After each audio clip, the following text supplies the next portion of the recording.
Assalamualaikum warahmatullahi wabarakatuh. Perkenalkan, nama saya Nur Fadila dari kelas G dengan akhir NIM 321. Di sini saya akan menjawab soal UTS HTN Hukum Tata Negara yang telah diberikan.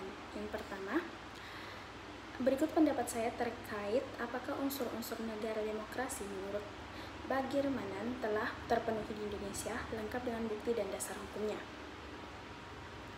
Adanya kesempatan untuk dipilih untuk menduduki jabatan tertentu, pendapat saya, unsur ini telah terpenuhi di Indonesia. Setiap warga negara tanpa memandang latar belakang sosial, suku, agama, maupun golongan yang dimiliki, memiliki hak yang sama untuk mencalonkan diri sebagai jabatan publik selama memenuhi syarat dan ditentukan dalam undang-undang. Bukti dasar hukumnya pada pasal 28D ayat 3 Undang-Undang Dasar 1945. Setiap warga negara berhak memperoleh kesempatan yang sama dalam pemerintahan. Yang kedua, terdapat berbagai sumber informasi. Pendapat saya, unsur ini juga terpenuhi meskipun masih ada tantangan dalam hasil disinformasi dan polarisasi media.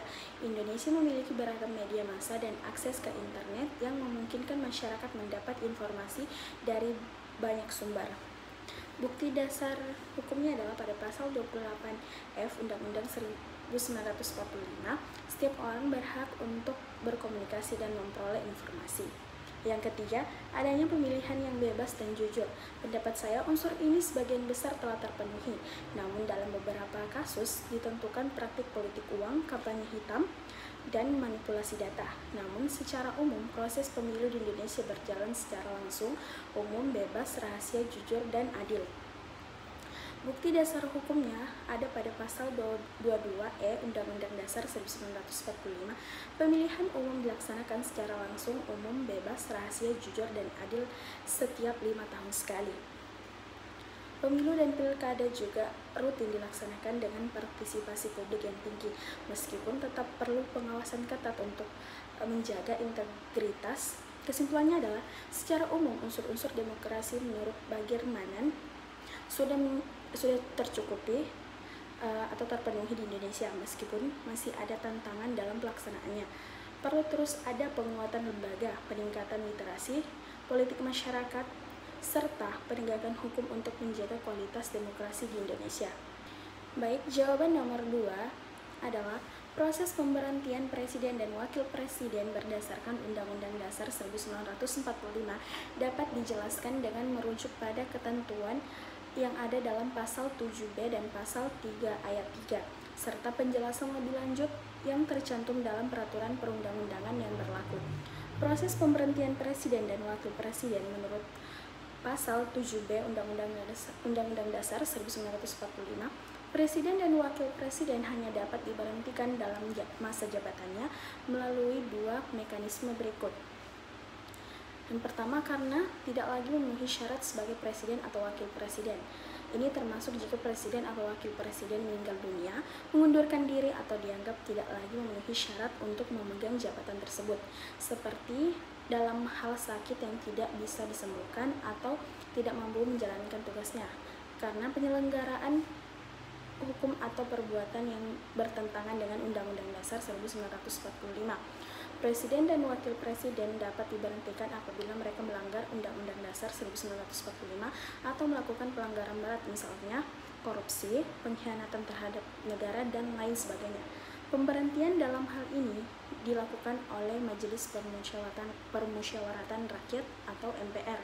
Pada pasal 3 ayat 3 Undang-Undang Dasar 1945 mengamanatkan bahwa MPR dapat memberhentikan presiden atau wakil presiden dalam masa jabatannya setelah ada usul pemberhentian yang disetujui oleh MPR. Pada pasal 7C Undang-Undang Dasar 1945 menyebutkan bahwa pemberhentian presiden dapat dilakukan dengan keputusan MPR setelah adanya usulan yang berasal dari DPR dan DPD. Proses pemberhentian ini perlu melalui proses politik yang melibatkan badan legislatif atau DPR dan Majelis Permusyawaratan Rakyat atau MPR yang terdiri dari anggota DPR dan DPD. Undang-Undang Dasar Nomor 42 Tahun 2008 tentang Pemilu Presiden dan Wakil Presiden, serta Undang-Undang Nomor 17 Tahun 2014 tentang MPR, DPR, DPD, dan DPRD juga mengatur prosedur lebih lanjut mengenai hal ini. Apakah proses ini sudah sesuai dengan sistem check and balance? Sistem check and balance adalah mekanisme pengawasan antar cabang-cabang pemerintahan untuk mencegah atau menyalahgunakan kekuasaan. Dalam konteks ini, pemberhentian presiden dan wakil presiden oleh MPR melalui prosedur melibatkan DPR dan DPD menunjukkan adanya pengawasan antara lembaga negara yang merupakan prinsip dasar dari sistem check and balance. Baik, yang pertama, keterlibatan banyak lembaga. Pemerintahan presiden dan wakil presiden ini melibatkan beberapa lembaga negara, yaitu DPR, DPD, dan MPR. DPR dan DPD sebagai bagian dari MPR memiliki peran dalam mengusulkan atau menyetujui pemberhentian, yang memastikan tidak ada satu lembaga pun yang memiliki kewenangan absolut dan mengambil keputusan ini. Proses yang jelas dan terstruktur. Proses ini memperhatikan harus melalui prosedur hukum dan struktur, dimulai dengan usulan dari DPR atau DPD dan kemudian diputuskan oleh MPR. Ini mencegah adanya keputusan pihak oleh satu lembaga saja. Penyaringan yang teliti. Dengan adanya mekanisme pengusulan dan pengambilan keputusan kolektif oleh MPR yang terdiri dari DPR dan DPD, maka keputusan untuk memberhentikan presiden atau wakil presiden tidak dapat diambil dengan sembarangan, melainkan harus berdasarkan pertimbangan yang sangat matang dan jelas. Dalam hal ini, MPR berperan sebagai lembaga yang dapat mengawasi dan menilai apakah presiden atau wakil presiden melanggar konstitusi atau tidak dalam menjalankan tugasnya. Namun pengawasan ini juga memiliki batasan karena harus tetap mengacu pada ketentuan konstitusional. Jadi kesimpulannya, proses pemberhentian presiden dan wakil presiden sudah mencerminkan prinsip check and balance karena melibatkan berbagai lembaga negara dalam mengambil keputusan yang sangat penting tersebut. Meskipun demikian, agar sistem ini berjalan secara efektif, diperlukan pengawasan yang ketat dan independensi antara lembaga negara agar tidak ada lagi penyalahgunaan kekuasaan. Baik, jawaban nomor 3 adalah yang pertama, nilai kesamaan atau equality. Nilai kesamaan dalam hak asasi manusia atau HAM mengandung prinsip bahwa setiap individu tanpa memandang ras, agama, jenis kelamin, atau status sosial, bahkan latar belakang lainnya, memiliki hak yang sama di hadapan hukum dan dalam kehidupan sosial. Semua orang berhak diperlakukan dengan adil dan setara, tanpa diskriminasi. Ini mencakup hak untuk mendapatkan perlindungan hukum yang sama, akses yang setara terhadap layanan publik, dan kesempatan yang sama dalam berbagai aspek kehidupan. Contoh penerapan ada di pasal 27 Undang-Undang Dasar 1945 yang menyatakan bahwa segala warga negara bersama kedudukannya di dalam hukum dan pemerintahan wajib menjunjung hukum dan pemerintahan itu dengan tidak ada terkecuali. Yang kedua, nilai kebebasan atau freedom. Nilai kebebasan dalam HAM menekankan pada hak setiap individu untuk bebas menentukan pilihan hidupnya selama tidak merugikan orang lain atau melanggar hak orang lain. Kebebasan ini meliputi kebebasan berbicara, berpikir, beragama, dan berpendapat. Setiap orang berhak untuk mengemukakan pendapatnya, memiliki kepercayaan, dan menentukan arah hidupnya sendiri tanpa adanya paksaan atau intervensi dari yang tidak sah dari pihak lain, termasuk negara. Contoh penerapannya adalah di pasal 28E Undang-Undang Dasar 1945 yang mengatur kebebasan untuk menyatakan pendapat, berkumpul dan berorganisasi, serta kebebasan untuk memilih dan menjalankan agamanya. Secara keseluruhan, nilai kesamaan dan kebebasan ini menjadi dasar bagi pengakuan HAM yang menjunjung tinggi martabat dan kebebasan individu dalam bermasyarakat. Baik, pertanyaan nomor 4, jawabannya adalah pernyataan tersebut merujuk pada perbedaan objek kajian antara hukum tata negara atau HTN dan hukum Administrasi Negara atau HAN dalam mempelajari negara. HTN Hukum Tata Negara ini negara atau negara dalam keadaan diam. HTN mempelajari negara dalam keadaan diam, yang berarti HTN berfokus pada struktur, organisasi, dan prinsip dasar negara yang bersifat tetap dan stabil. HTN lebih menekankan pada norma-norma dasar yang mengatur pembentukan negara, pembagian kekuasaan, serta hak dan kewajiban organ-organ negara dalam konstitusi. Hal ini, negara dipandang sebagai entitas yang memiliki aturan tetap yang mengatur kehidupan bernegara secara konstitusional seperti dalam Undang-Undang Dasar 1945. Contohnya adalah HTN mempelajari lembaga-lembaga negara seperti Presiden, DPR, dan MA, serta sistem pemerintahan yang berlaku di negara tersebut yang tidak berubah-ubah secara cepat. Yang kedua, HAN atau Hukum Administrasi Negara atau negara dalam keadaan bergerak. HAN mempelajari negara dalam keadaan bergerak, yang berarti HAN berfokus pada proses administrasi dan pelaksanaan aturan negara yang berjalan dan dinamis. HAN mengkaji kegiatan-kegiatan pemerintahan seperti administratif yang dilakukan oleh pejabat publik atau lembaga-lembaga negara dalam rangka pelaksanaan kajian program atau pelayanan publik.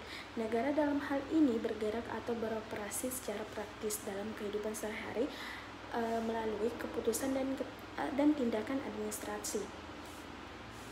Contohnya adalah HAN mempelajari tindakan pejabat negara atau lembaga pemerintah yang terkait dengan implementasi kebijakan, perizinan, pengolahan anggaran negara, serta hubungan antara aparat pemerintahan dan warga negara.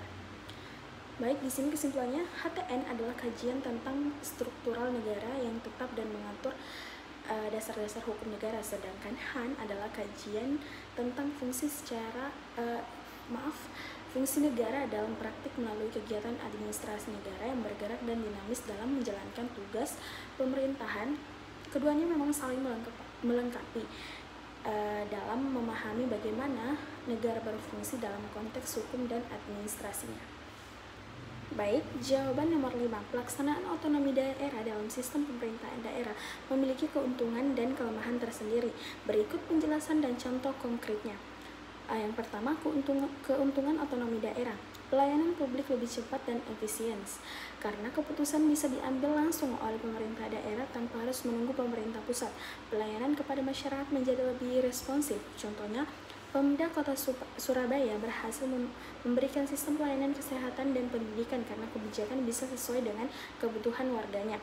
Peningkatan partisipasi masyarakat dapat dilihat karena banyak masyarakat terlibat dalam pengambilan keputusan di daerahnya karena jaraknya lebih dekat serta geografisnya maupun sosial. Contohnya, musrenbang atau musyawarah perencanaan pembangunan di tingkat desa memungkinkan warga ikut menentukan program pembangunan yang mereka butuhkan. Pengembangan potensi daerah. Setiap daerah memiliki kebebasan untuk mengambil dan mengembangkan potensi lokal seperti pariwisata, pertanian, atau industri kreatif. Contohnya, pemerintahan Provinsi Bali memaksimalkan sektor pariwisata sebagai sumber utama PAD atau pendapatan asli daerah. Kelemahan di otonomi daerahnya adalah potensi korupsi dan KKN atau korupsi, kolusi, dan nepotisme. Tidak semua daerah memiliki SDM dan sistem pengawasan yang ketat sehingga rawan penyalahgunaan kekuasaan. Contohnya, banyak kasus korupsi kepala daerah, bupati, atau wali kota yang tertangkap KPK karena penyalahgunaan anggaran daerah. Ketimpangan antara daerah yang kaya sumber daya bisa berkembang pesat, sementara daerah miskin atau kesulitan membiayai pembangunannya. Contohnya di Papua dan NTT, tertinggal dibanding dengan Jawa atau Sumatera. Karena keterbatasan infrastruktur dan dana, kebijakan tidak sinkron dengan pusat. Terkadang kebijakan daerah bertentangan dengan kebijakan nasional, menimbulkan konflik atau kebingungan. Contohnya, beberapa perda atau peraturan daerah ditolak oleh Kemendagri karena bertentangan dengan undang-undang pusat. Sekian video dari saya. Mohon maaf apabila ada salah kata dan pengucapan. Mohon maaf. Wassalamualaikum warahmatullahi wabarakatuh.